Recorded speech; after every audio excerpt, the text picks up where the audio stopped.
Hi, and welcome to the Journalism Salute. I'm Mark Simon. In each episode, we'll talk to or about an interesting person or organization related to journalism. The intent is to show that journalists are not the enemy of the people. Thank you for listening. On today's episode, we salute Katie Hawkins-Gaar. Katie is a freelance writer and the founder of Digital Women Leaders, a mentoring program for women and non-binary people working in news who are looking for advice from someone who understands their experience. It's a free program with dozens of coaches available for a 30-minute session. Katie also edits the newsletter, My Sweet Dumb Brain, which is about facing the ups and downs of life, all while being kind to yourself. She's previously worked at CNN and the Poynter Institute. Hi, Katie. Thank you for joining me. Hi, Mark. I'm happy to be here. So, first question we ask everyone, same thing to start us off. What's your journalism origin story? So, I have been interested in journalism for a long, long time. I wrote for my high school and college newspaper, but I officially started my career at CNN. I interned there in college, then got a trainee position, and then they couldn't get rid of me. I got a full-time position, and from there I kept climbing up the ranks. And I worked at CNN for 7 years and spent almost all of that time on the iReport team, which was their foray into participatory journalism. It actually predated social media, so it was very ahead of its time.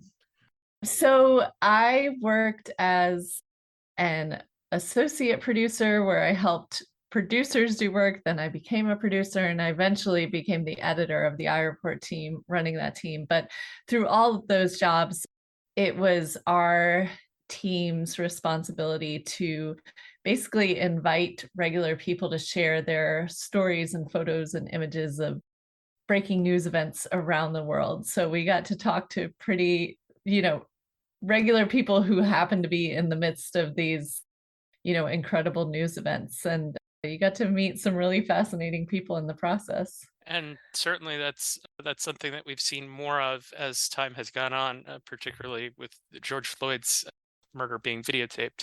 Absolutely. Was there anything in your upbringing that foreshadowed your career in storytelling? So I've always loved to read and write. My mom swears I started reading at 3, and I would, any chance I could get to read, I would. And I would run out of books to read, so then I'd grab the newspaper. My parents subscribed to the Atlanta Journal-Constitution, and I remember thinking that writing for the newspaper seemed like the coolest job in the world. I actually also, at the age of 10, started like my own newspaper for about my family and our events for the week. So I had a little like typewriter and would publish our family's newspaper once a week. What kind of stories did you cover in that? I had my own advice column where like my mom would write in to ask for advice from me, and my advice always seemed to be like, give your daughter treats and be nice to her. I would write about summer breaks and school and vacations we went on and all sorts of stuff. I think it was probably only interesting to me and my family, but we enjoyed it. Now, you're from the Atlanta area, right? Where are I we am. talking to you from now? Also Atlanta. I moved away when I joined the Poynter Institute, which I'm sure we'll talk about in a little while. But last year I moved back, became a mom, and I moved back home to be closer to family. So you said, let's talk about the Poynter Institute. Let's talk about it right Mhm. now. What did you do for them? Yeah, so after I left CNN, I joined Poynter as their digital innovation faculty member. So it was my job to teach journalists and newsrooms about a variety of things: news gathering on social media, how to build innovative environments and teams. It's taught a lot about participatory storytelling, which I certainly learned from my iReport days. And then one of the main things I did at Poynter was I co-founded their Leadership Academy for Women in Media. And running that program was honestly continues to be one of the highlights of my career. What were some of the accomplishments of it? Well, it's still running today. It's an incredible program. It it has really become sort of a launch pad for so many women who are at the beginning of their career, but have aspirations to kind of climb up the ladder in their organizations and have bigger responsibilities in management and so on. And so many of the women who were in those first few classes now have incredible jobs, editor and chief of Teen Vogue and head of strategy at Washington Post, and just so many incredible positions. It's just been really amazing to see how the alumna of this program have grown. Can you articulate about what Pointer Institute does for people that might not be familiar? Sure. Yeah. Pointer is a training institute in St. Petersburg, Florida. And the idea is that, a lot of journalists are kind of thrown into things that they don't necessarily get opportunities for professional growth and networking. And Pointer really offers that, everything from management training to training on being better editors to training on how to handle trauma, reporting on traumatic events, something that a lot of journalists are looking for these days. It's a really incredible place, and the campus is gorgeous. I miss working there. It's a beautiful place to work. And this kind of will get into digital women leaders. You seem to have a strong passion for teaching. I do. Both of my parents were elementary school teachers, and I remember thinking that I wanted to take a slightly different path than teaching when I was growing up, which sort of made me interested in writing and journalism. But funny enough, my career did wind up turning, bringing me back to teaching in the end. All right, so let's talk about digital women leaders. Mhm. When did this start? What's its origin story, and how has it grown and succeeded? Sure. So I started Digital Women Leaders in 2018 after I left my full time job at Pointer. At the time, I was taking a year off from work, and I had spent a lot of time thinking about how I could give back. And one of the, like I mentioned before, one of the biggest accomplishments of my career, and something that I really wanted to grow, was the Leadership Academy program. So I brainstormed with some of the alumna from the Leadership Academy, and we came up with the idea of a central website that could offer office hours for journalists looking for mentors. Basically, we were all saying, this experience we've had, this Leadership Academy, it's a week at Pointer, you get all this training and all this great advice around things like negotiation and imposter syndrome and ethics and work-life balance, all these topics that you don't necessarily have the time to really think about in a busy newsroom day. And we wanted to share that with a wider audience than just the women who get to be in that room. So the idea was born. And since I had some free time on my hands, I offered to build something. So I put a site together in Squarespace. I did not have much experience at all putting together a site, but as a place like Squarespace promises that it's pretty easy to build a website, and turns out to be the case. So Digital Women Leaders was born in May 2018, and since then it has grown so much. I actually in 2019, I got a grant from the Knight Foundation to build the site, get a redesign for the site, and create some better filtering and search functionality. We moved it off of Squarespace. It's now hosted on WordPress. And in almost 5 years, we have helped thousands of women through free one-on-one calls. There are more than 100 women who are offering their time as mentors, and many more women who are in the wings waiting to join the site. And overall, it's just been a huge success, and I'm really proud of it. How did you find the people that would participate as mentors? So actually, every single person who's a mentor is an alumna of the Leadership Academy program. So they're tied together in that way.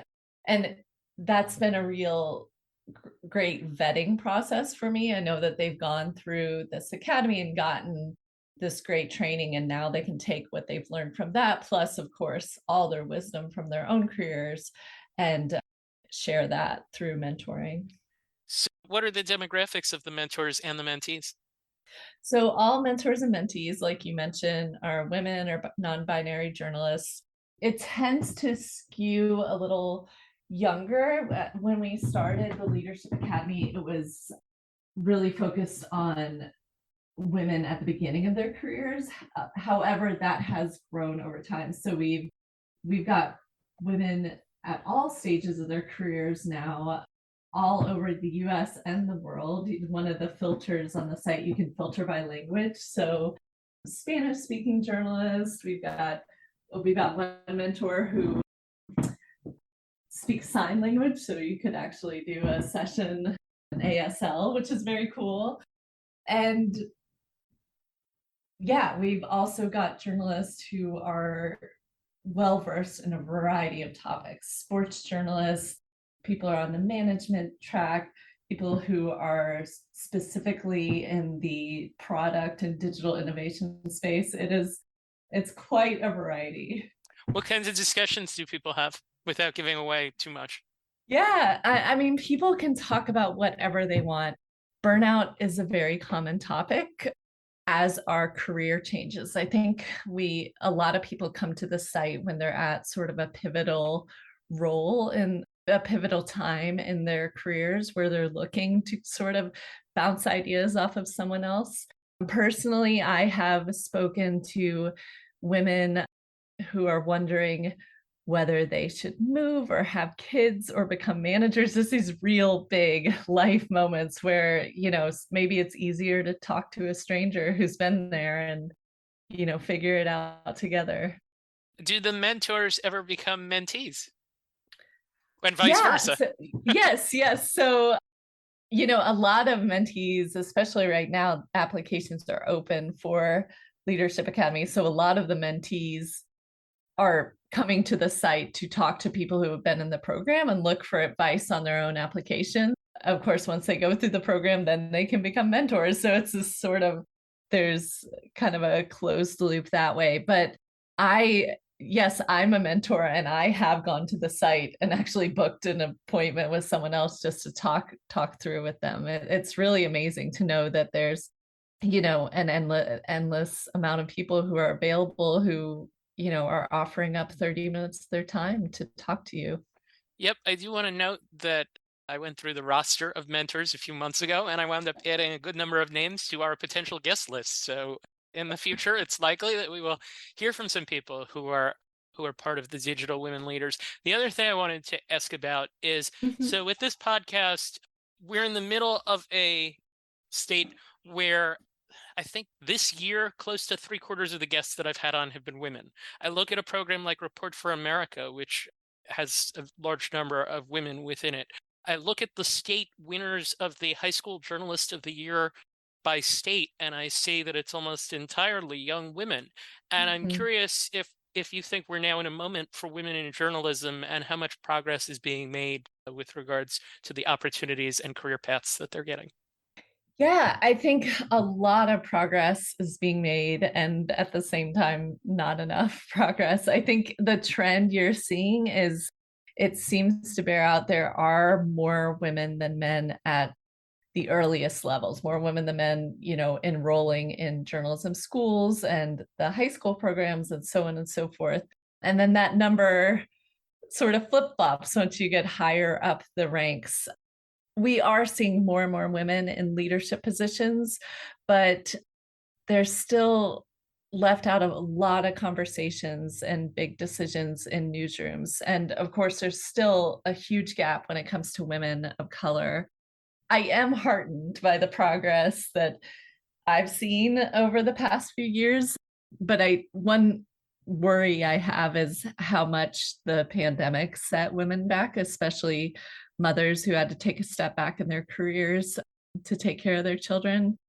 I actually became a mom in 2020, and I'm still spending more time parenting than working, and wouldn't have quite expected that at this stage. So that has been eye-opening to me, how pausing for motherhood can sort of create that career inequality we see. If you're willing to expand, how do you manage that? It's not easy. My partner and I, we split our time between parenting and working. My daughter will start daycare in October when she turns 2, and I think that's definitely going to free up time for me. But it's not easy. There's a lot of like squeezing in whatever work you can during nap time or in early mornings and late evenings, and you just make it work. And that is one thing I will say about hiring mothers and parents in general. They're really good at multitasking and making work happen. What's the next step for Digital Women Leaders? I am currently figuring out how to grow the site while keeping it free. Right now, the entire effort is volunteer run. All of the mentors volunteer their time, and the time that includes the time I spend adding mentors and updating the website. But as we just discussed, my time is limited. So I'm trying to figure out if there's ways to hire some people to help add more people to the site and make some other changes. So I'm currently brainstorming the possibility of a crowdfunding campaign at our 5-year anniversary, which is next May. But yeah, stay tuned. We're still in the brainstorming phase, but I'm very, very committed to keeping the site free and available to everyone. Awesome. I think that a good number of people would certainly be willing to help out in that regard, as I'm sure you've discovered. I want to segue to your newsletter, My Sweet Dumb Brain. This is the second episode in which we've had someone on to talk about a project that kind of accompanied their journalism career. The most recent of those, we had Nicole Gupte on to talk about Trailing Spouse, which is a website and community with articles and such for spouses who follow their partners to other locations as a result of relocation. And it was a good discussion with her. I want to talk to you about My Sweet Dumb Brain. Can you explain its origin story and how it developed? Sure. So I started My Sweet Dumb Brain in 2018, which was the same year that I started Digital Women Leaders. It was a big year for me. It was so that the year prior in 2017, my husband died suddenly and unexpectedly. And that is why I was taking some time off. I was taking time off from work, taking some time to grieve and figure out next steps. And My Sweet Dumb Brain was really born out of that grief. It was a way for me to write about my emotions and to share them with others, and to write at a time when I was not working. I just found myself itching to write and create. Since I have started that newsletter, it has grown so much. I have more than 7,000 subscribers now, 550 of whom are paying subscribers, which is pretty amazing. And I write about a variety of topics more than just grief. It is really, as my reader base has grown, so has the variety of topics that I write about. I saw that one testimonial said it was like being able to listen to a BFF Uh-huh. talk. Do you have a favorite essay or an example of one that you could take us from initial idea to finished product? Yeah, it's hard to pick a favorite, but actually, just this morning, I finished an essay that might be a new favorite. It's about taking photos and holding on to memories, and how as we grow older, time just seems to go quicker and quicker. And working on this essay was a pretty typical process for me, in that I started thinking about the topic a few days ago, sort of letting it kind of sit in the back of my head. And then I usually will start. Every essay publishes on Tuesday morning once a week. So I'll usually start writing on Sunday mornings and then finish writing it on Mondays. After I finish writing, I hand it off to my editor, who is my dear friend Becca. She jumps in and makes edits and any changes, and then we stage the whole thing in Substack. We schedule it for the next day, and then every Tuesday morning we send out a newsletter. Like I said, every week I do it. I always take a summer break. I just got done with the summer break. But besides that, throughout the whole year, it's a new essay every week. How have you found the experience of doing it? I love it. It is amazing. It's honestly pretty therapeutic for me. And I usually take something that I'm going through or thinking about, and just the act of writing helps me to sort of work through my ideas. And it's been incredible that no matter what subject I tackle, there is always someone on the other side of the screen who feels seen. And it's amazing when those people respond to me and say, "Hey, me too. I have also been thinking this."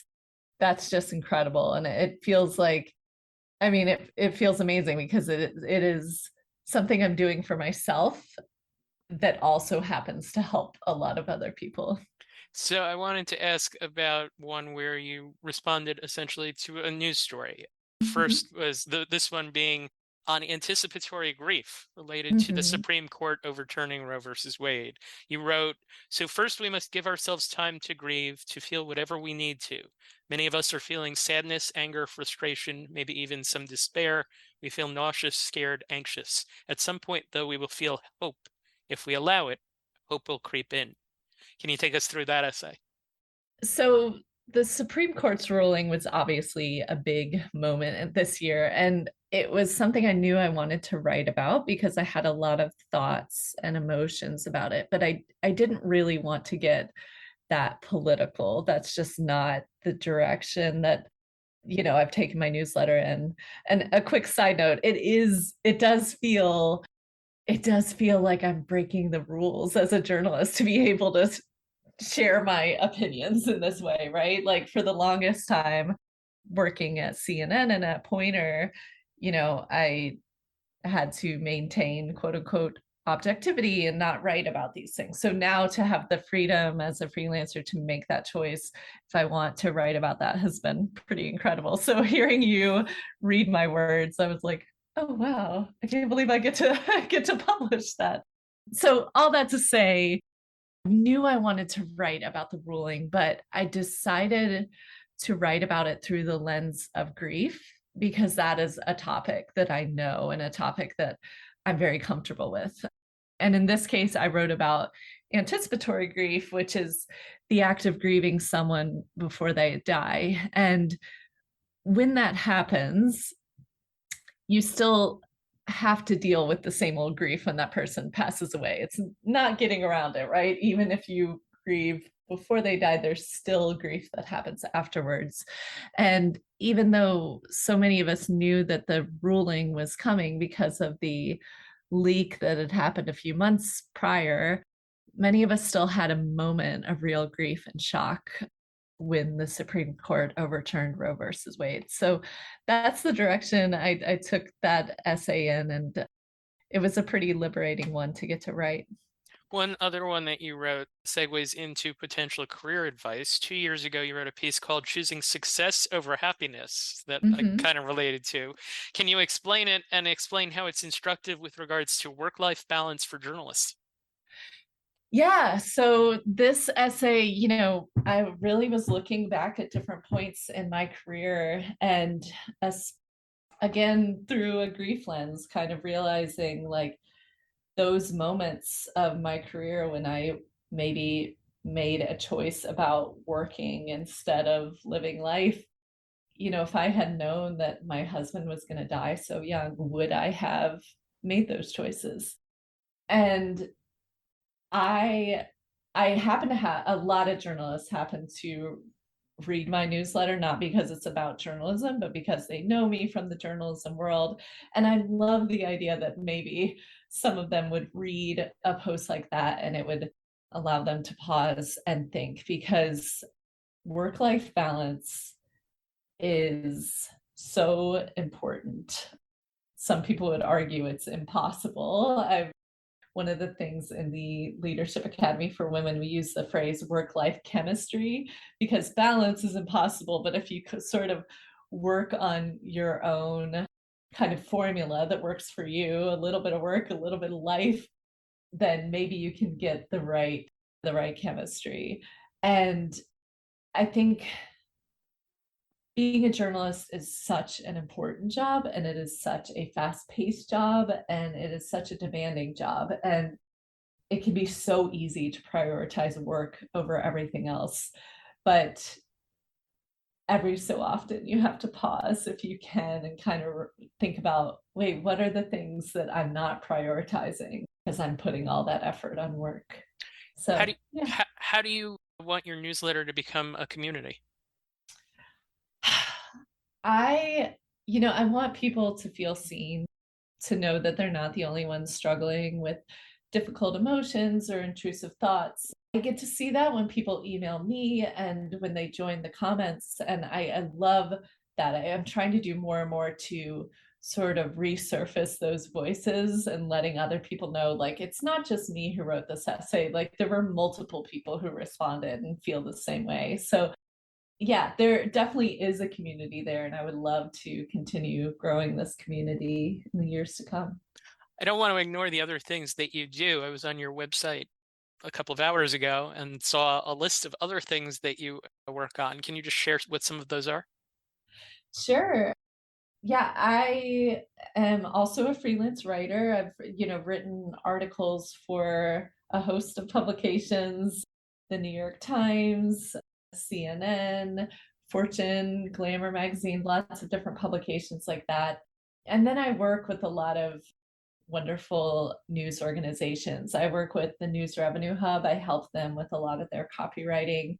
I'm on the advisory board for the Carter Center Fellowships for Mental Health Journalism. And right now, I'm also doing some work helping Report for America with their leadership training. So I stay pretty busy. That's great. So we salute you for your good work and we ask you to do likewise. Is there a journalist or journalism organization, one ideally that you're preferably not affiliated with, since you ran through a list of others already, that you would like to salute for their good work? Yeah, I love that you do this. It's really wonderful. So last year, I learned about Sahan Journal in Minneapolis, and I have been so impressed with their work ever since I found out about them. They're the only newsroom dedicated to Minnesota's communities of color, and they approach their reporting in just a really smart and caring and inclusive way. And I, yeah, I wholeheartedly salute them and the work they do. I'm glad that you said that. That's one that's on my list for future guests. So hopefully we'll hear from them in the near future. Katie Hawkins-Gaar, thank you for taking the time to join us. Best of luck with all of your projects. Thank you so much, Mark. Digital Women Leaders offers one-on-one mentoring to women and non-binary journalists entirely free of charge. You can get more information at digitalwomenleaders.com. My Sweet Dumb Brain is a newsletter about dealing with the challenges of life, giving yourself credit, and maintaining your mental health. You can find it online at mysweetdumbbrain.substack.com. I highly recommend it. Thank you for listening to the Journalism Salute. Please let us know what you think of the show. You can find us on Twitter at JournalismPod, and you can email us at journalismsalute@gmail.com.